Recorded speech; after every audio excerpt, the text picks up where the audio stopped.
بسم الله الرحمن الرحيم. إذا وقعت الواقعة ليس لوقعتها كاذبة خافضة رافعة.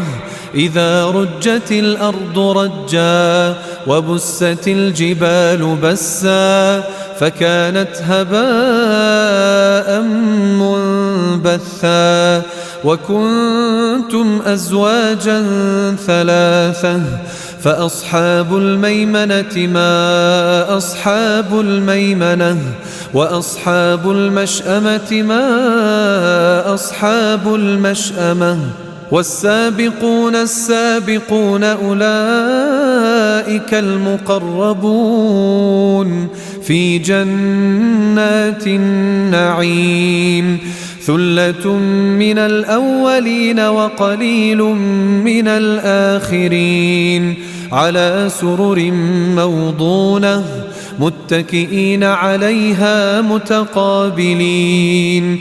يطوف عليهم ولدان مخلدون بأكواب وأباريق وكأس من معين لا يصدعون عنها ولا ينزفون وفاكهة مما يتخيرون ولحم طير مما يشتهون وحور عين كأمثال اللؤلؤ المكنون جزاء بما كانوا يعملون. لا يسمعون فيها لغوا ولا تأثيما إلا قيلا سلاما سلاما. وأصحاب اليمين ما أصحاب اليمين في سدر مخضود وطلح منضود وظل ممدود وماء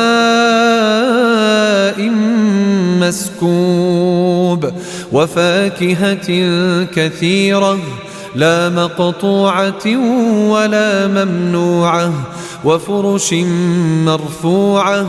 إنا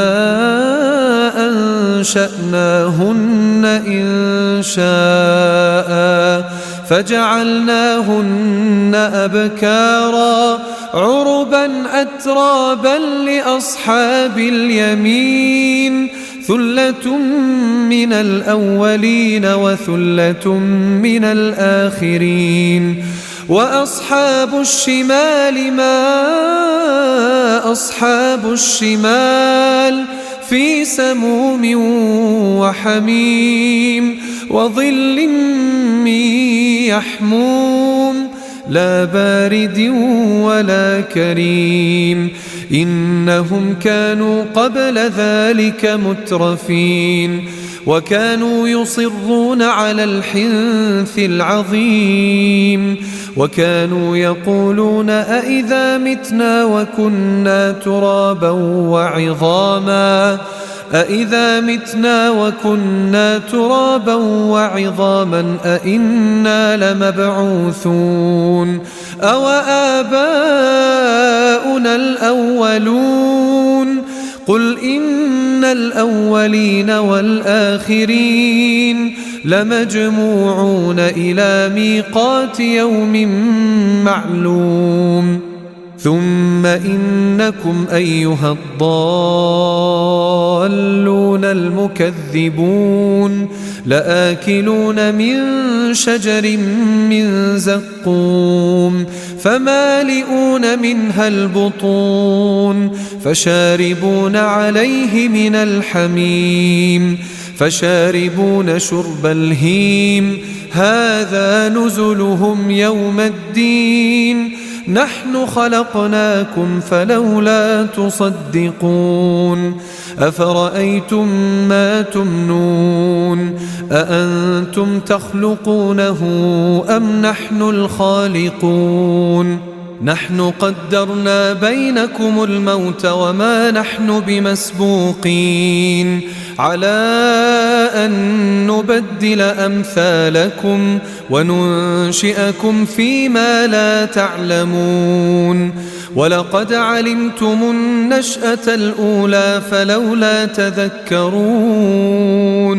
أفرأيتم ما تحرثون أأنتم تزرعونه أم نحن الزارعون لو نشاء لجعلناه حطاما فظلتم تفكهون إنا لمغرمون بل نحن محرومون أفرأيتم الماء الذي تشربون أأنتم أنزلتموه من المزن أم نحن المنزلون لو نشاء جعلناه أجاجا فلولا تشكرون أفرأيتم النار التي تورون أأنتم أنشأتم شجرتها أم نحن المنشئون نحن جعلناها تذكرة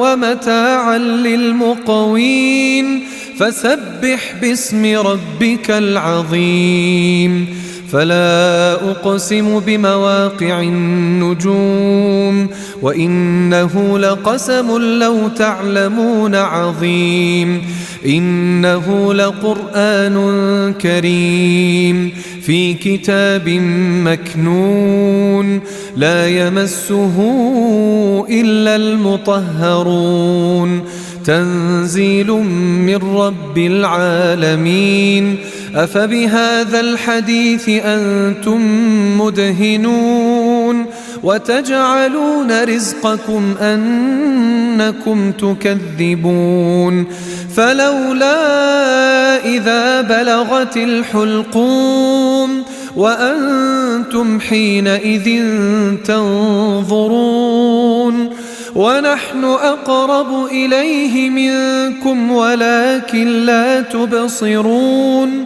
فلولا إن كنتم غير مدينين ترجعونها إن كنتم صادقين فأما إن كان من المقربين فروح وريحان وجنة نعيم وأما إن كان من أصحاب اليمين فسلام لك من أصحاب اليمين وأما إن كان من المكذبين الضالين فنزل من حميم وتصلية جحيم إن هذا لهو حق اليقين فسبح باسم ربك العظيم.